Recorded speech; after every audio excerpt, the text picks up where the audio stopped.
So let me talk now about the attempts to measure these three aspects of warped space-time in the solar system. Let's begin with the warping of space. This thing is no longer a black hole, it's now the sun.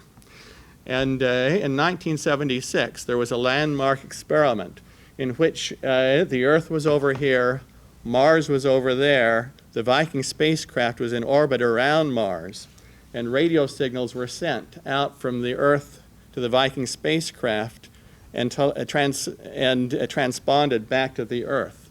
Those radio signals had encoded on them a digital code so that one could measure the round-trip travel time for a piece of the radio signal to go out and come back. Einstein insists, his theory insists that the speed of propagation of electromagnetic signals is an absolute constant. So by measuring the round-trip travel time, one was actually measuring the distance between the Earth and the Viking spacecraft in orbit around Mars. Now, in my next graphic, I show what the warping of space did to that distance.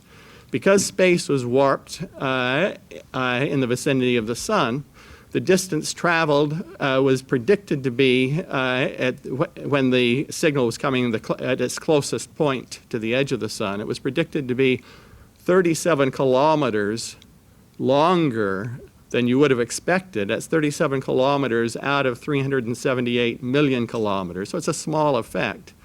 But the precision of the measurement was 37 meters. That is, to accuracy of a part in 1,000, it was verified that the space is warped as indicated in the diagram.